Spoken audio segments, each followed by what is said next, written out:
Você concorda que Ial permaneceu em completo silêncio após a apostasia da igreja? Ou para você sempre existiu alguns irmãos fiéis aos quais Ial se revelou a eles? O povo que não negou o nome do Criador e guardou a palavra.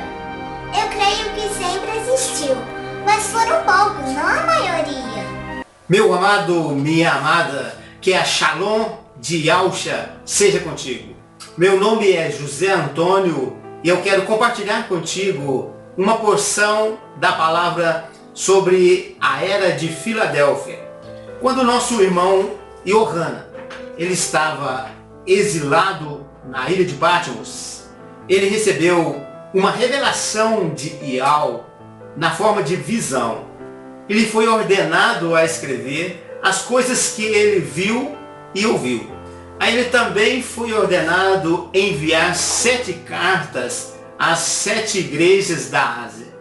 O conteúdo dessas cartas era a reação de Ial diante da obra do seu povo em cada cidade.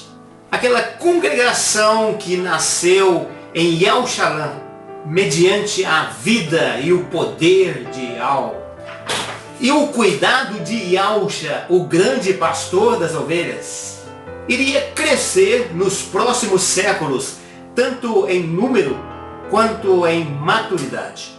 Eu consigo ver no primeiro século uma sementeira que se multiplicou nos anos seguintes.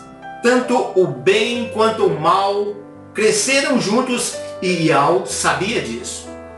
Quando ele se revelou exortando ou elogiando, aprovando ou reprovando a obra daqueles irmãos.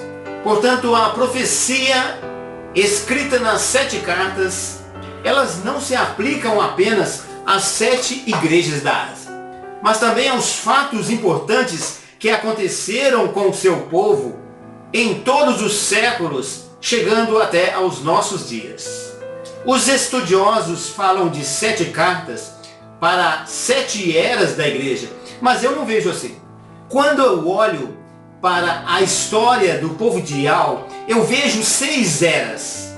E outra coisa que eu creio é que o melhor período da igreja foi o primeiro e não o segundo.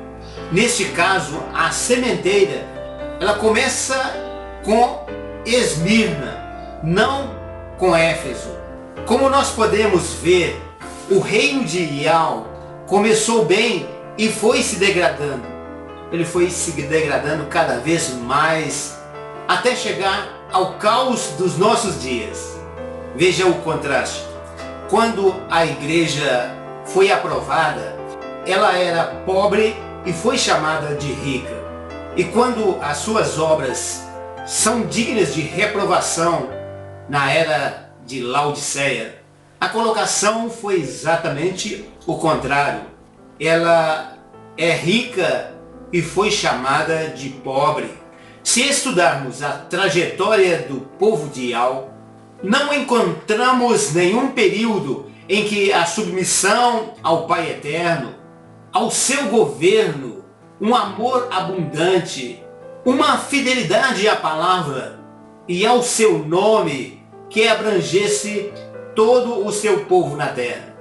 No entanto, ainda que tal período de santidade não existe, sempre existiu na terra um remanescente fiel a Ial. Portanto, em qualquer século e em qualquer lugar, nós encontramos a era de Filadélfia. Na verdade, podemos dizer, considerando a maioria do povo, em nenhum lugar e em nenhum tempo, mas se referindo a um remanescente pobre e com pouca força, Filadélfia está em todo tempo e em todo lugar. Assim se multiplicou a seara da terra. Os irmãos pobres de Esmirna se multiplicaram e continuam até hoje vivendo na clandestinidade, não recebendo glórias de homens, não se enriquecendo ilicitamente, quando são enviados a dar de graça. Então, se alguém perguntar onde está a Filadélfia de hoje, podemos dizer: são todos os irmãos que saíram do sistema religioso e continuam amando o Pai Eterno e continuam vivendo segundo a justiça de Ial.